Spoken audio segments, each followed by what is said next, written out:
long haul in Jacksonville here.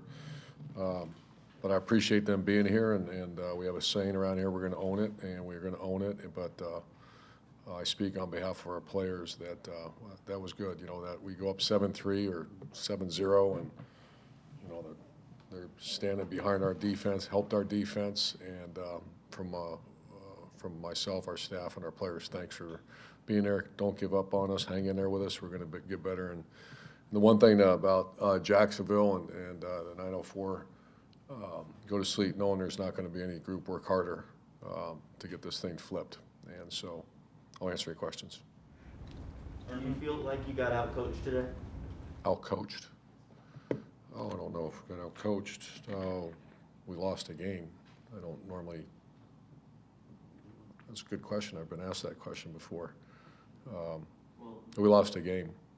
Trevor mentioned that the team doesn't feel like it's a talent issue, but now at 0-2, does that make it a coaching issue? It's an us issue. We got to make some plays. We have to do a lot of things better as a team, and that includes, when I say team, it's always us. The one thing I'll never do is take a player and do that, or a coach and do that. But do we have to get better? We're 0-2. You made that point, and we have to do. When I say we, I'm talking about the whole team has to do a lot of better things. What did you see out of Trevor today? Fantastic opening drive, and then it just seemed like for the rest of the day, whether it was a little too much pressure, receivers not getting separation, or just maybe him being a little bit off on some throws. I want to talk with him after the game, and he made it because he had his best on Thursday. He was, I don't know, 25 of 25 or 25 of 26. Had a great Thursday practice, and you kind of felt, Laviska came on, and it looked like his legs were getting back underneath him, and I saw what happened in the first drive as I saw in practice, but after that, like you said, it was just a handful of yards. So I see a very good leader. I see obviously an exceptional talent and a guy that the game's hopefully going to start slowing down more and more as he gets more reps. Marvin Jones said he felt like the offense was in a lull after the first drive. How do you prevent those lulls in the future? I think we had a couple drop passes on some key situations that would have kept the chains moving. Also, we'd like to have a little more balance. It seems like we're dropping back a little bit too much for, when especially you're facing Von Miller and Chubb and those guys. So the easy answer is make more plays and get guys in position to make more plays. That's an easy answer. It's hard to execute, obviously. Were you at least impressed with the functionality of it? At least it looked functional out there in terms of penalties and false starts and that stuff for the most part? That's a step, right? I'm sorry? Were you glad that it looked functional?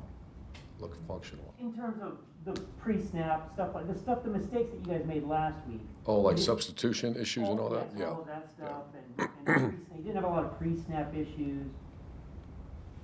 Yeah, it was a cleaner game, but it better be a cleaner game, and we worked real hard at that. And I will say that our defense, you kept.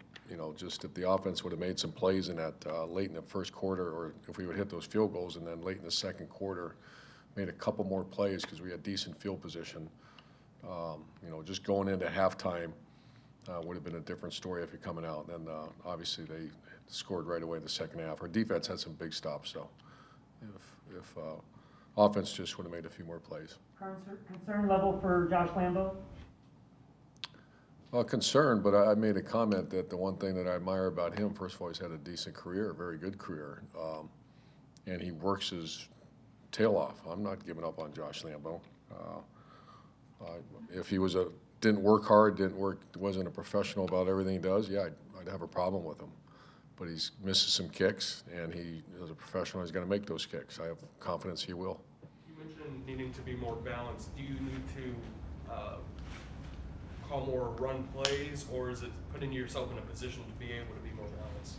I think it's both. I think when you call the run plays, you got to get a little more positive yardage. But I felt at times we were running the ball decent today. But then, when the score is tight, you can be very balanced, and then you start getting behind a little bit, and you have to start scoring points. With that in mind, the play calling and game plan is still about you and Bevel learning Trevor as much as him learning the game? I think that's a great point. There's still, I think it's him learning how to play the style of offense that we're playing. And I know for his career, that's going to be the best thing to do. When I made that decision to hire Bevel and Brian Schottenheimer, a lot went into that decision. And to run a spread offense, I don't know. I think he needs to become a professional quarterback. And that also includes some spread elements in it, which we do. So it's going to be a combination of both. And I know that's the right thing for him and his career and his future. Was C.J. Henderson hurt or pulled? I'm sorry? Was C.J. Henderson hurt or pulled in the second half? I can't hear you. Was C.J. Henderson hurt or pulled in the second half? He got hurt. Hip flexor. Urban, I know kickers, and you know kickers can be a little bit different. So what do you do with Josh? Do you just let him work to the side? Do you bring someone in to push him? How do you handle a guy like him? I'm not sure yet. It's just all fresh. We just lost the game. So I know he'll be out there working again. I don't know what the plan is as far as bringing someone else in. Urban, what did you see on Jamal Agnew's kickoff return for a touchdown? I saw the guy that we went out and got him, because that's a big part of, we haven't been able to get him loose in punt return, and that's really where he's dynamic too. So I think, I know this is a fact after coaching special teams my entire career, is that if they know there's a guy back there that can do it, you block that much harder.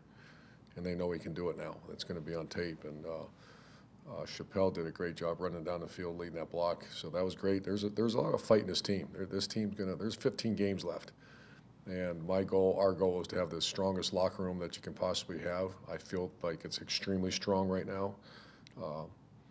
Players are pissed. Players want to win. Players are sticking it together, and that's the best part of our team. The best part of our organization right now is what's in that locker room. Urban, you haven't been 0-2 in your coaching career before. How do you keep things heading in the right direction, both with you and the staff, as well as with the team here?